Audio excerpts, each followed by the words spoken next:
Muchas gracias, buenas tardes, días a todos. Muchas gracias a Mauricio por la invitación. Nos da mucho gusto estar aquí en Colombia con los otros colegas, con Felipe y con Carlos, aquí platicando sobre nuestros países y preparándonos para la cumbre de líderes que ocurrirá en México en un par de semanas.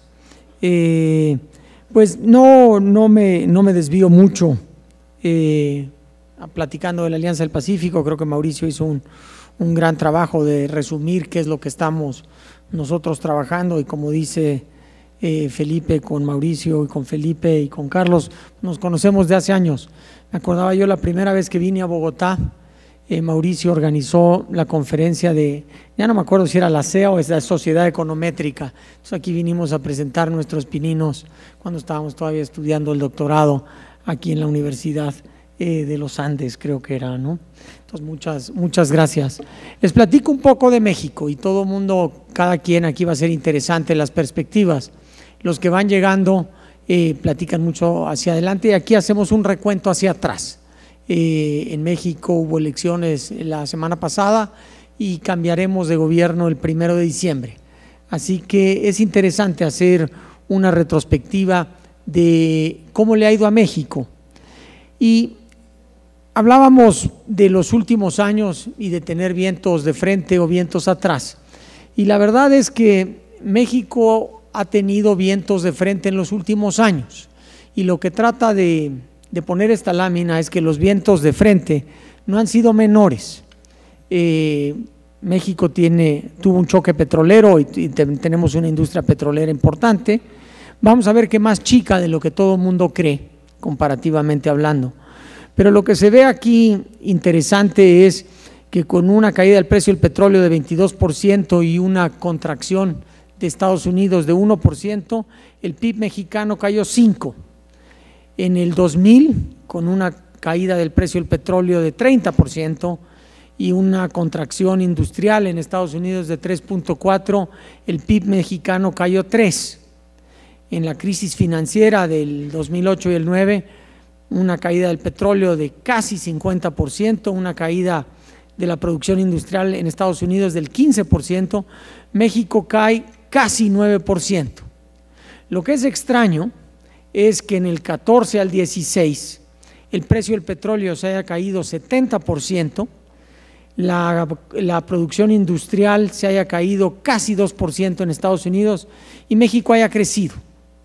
Eso ahora sí que como una de estas cosas no es como las otras. En este ciclo México se comportó diferente y sobre todo el empleo formal se comportó radicalmente diferente. Y la pregunta es ¿por qué? ¿Qué fue diferente esta vez que hace que este sea el desempeño de la economía mexicana? Aquí como economistas a veces nos sofisticamos mucho, pero al final del día, si no tiene uno finanzas públicas en orden, no hay ningún país en ningún momento de la historia que haya podido crecer de manera sostenida sin que tenga sus finanzas en orden. Y parte de esta historia es tener las finanzas en orden. La gráfica de la izquierda habla del balance primario como porcentaje del PIB.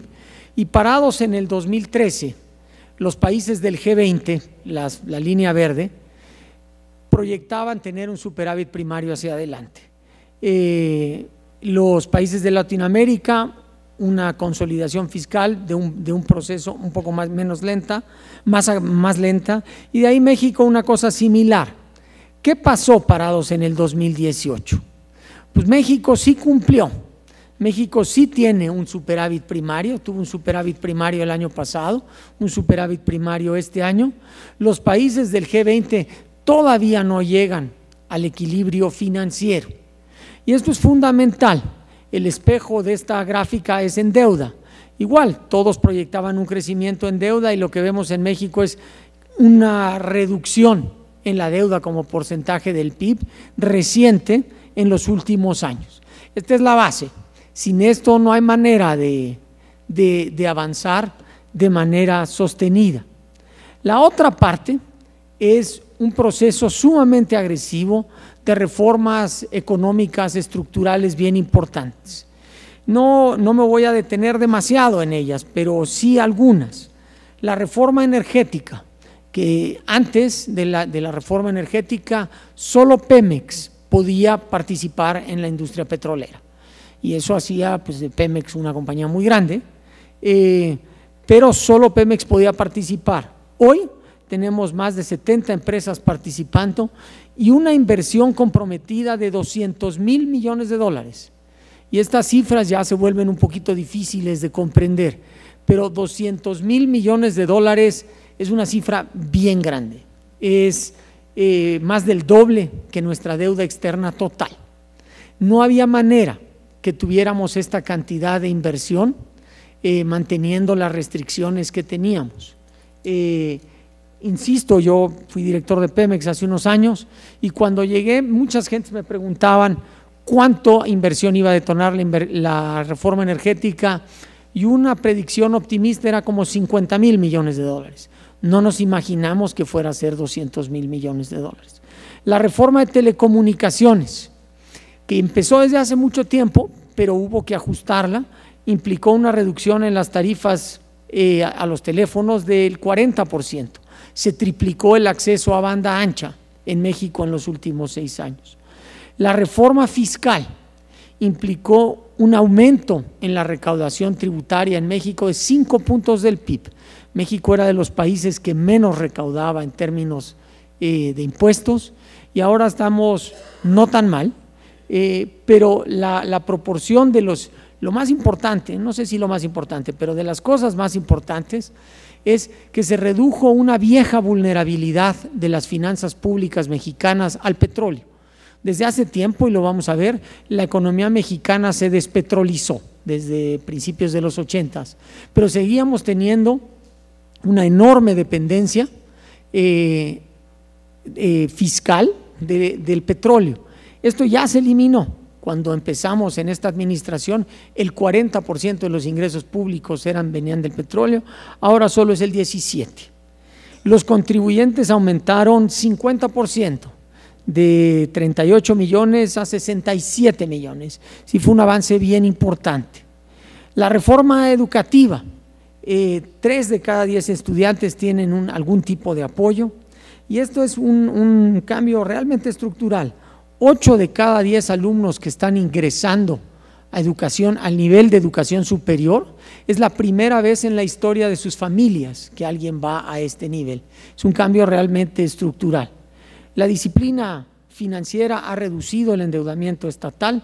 La reforma laboral es otro avance importante. Fue realmente una reforma que pasó desapercibida. Sin embargo, se han creado 3.6 millones de empleos formales. Ya Felipe hablaba de la importancia de los empleos formales, pero para darles una idea, este número de empleos es más empleos que todos los empleos que se generaron en los 12 años previos. Sí, para México es un avance bien importante. Se hizo una reforma a la parte de competencia, y en la parte financiera voy a hablar un poquito más de ella. Aumentó el crédito, disminuyeron las tasas de interés pese a que las tasas de interés de referencia aumentaron.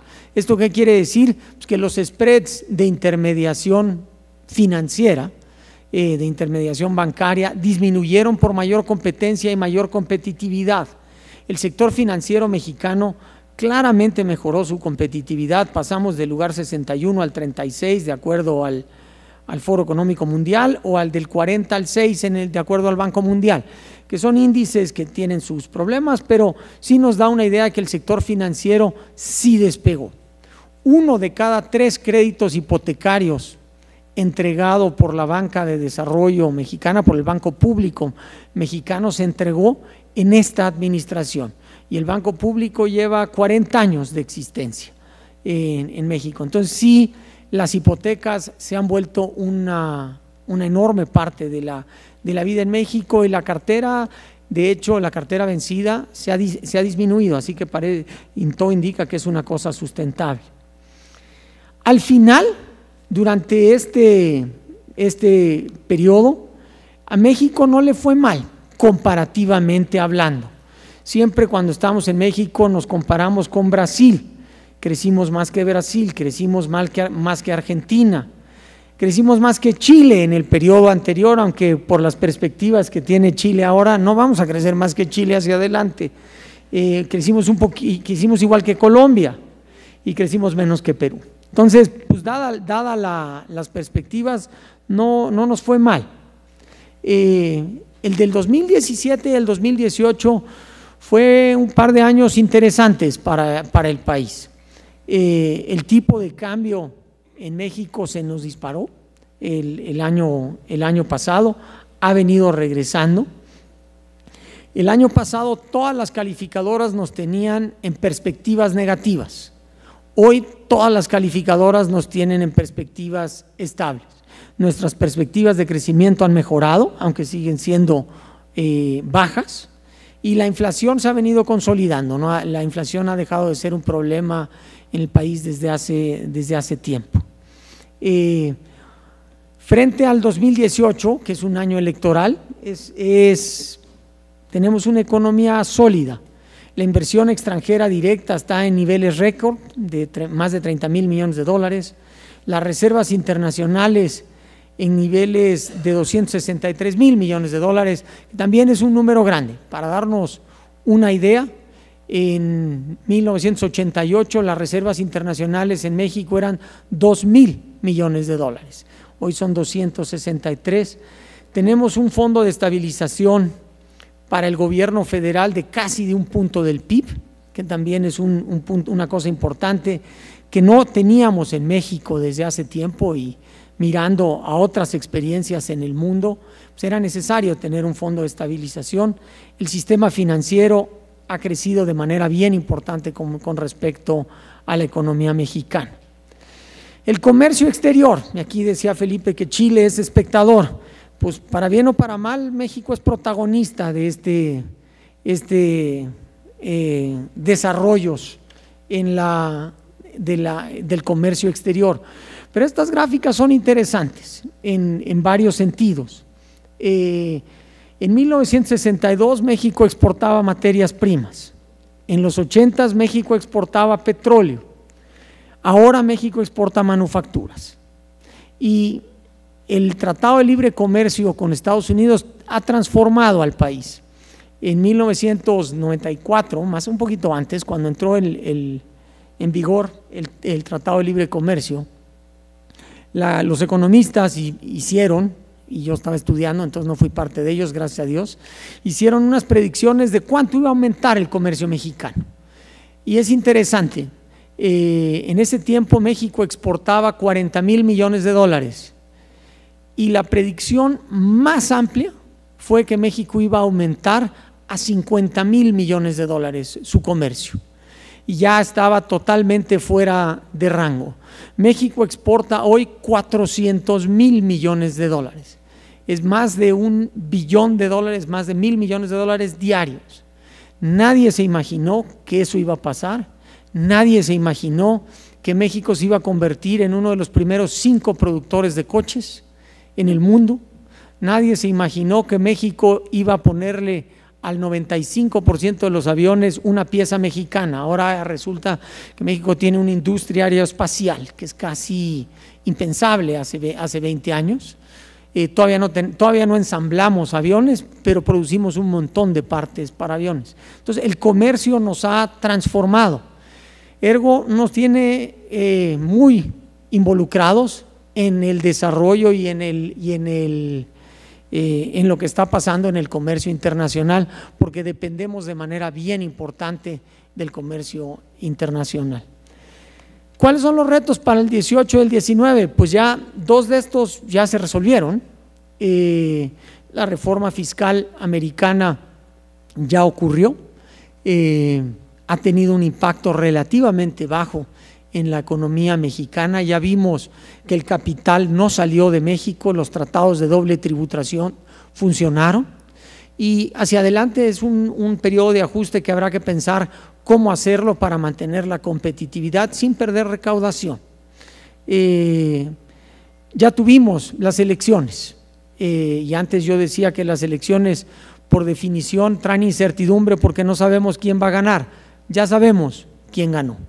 Esa incertidumbre ya se resolvió y el tema hacia adelante es cuáles van a ser las políticas que se van a seguir en México hacia adelante. Y finalmente la renegociación del Tratado de Libre Comercio sigue siendo una incógnita importante que esperemos, y hay señales de que se pueden reanudar las negociaciones después de la elección en México, y esperemos que esto vaya en buen camino y sigamos caminando.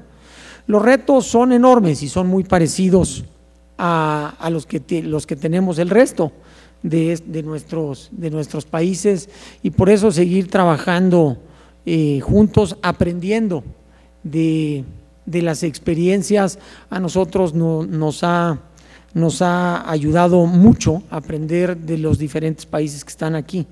Ya para terminar, voy a traducir lo que quiso decir Felipe Larraín de la Semana Santa. Es mucho más fácil que lo que quiso decir.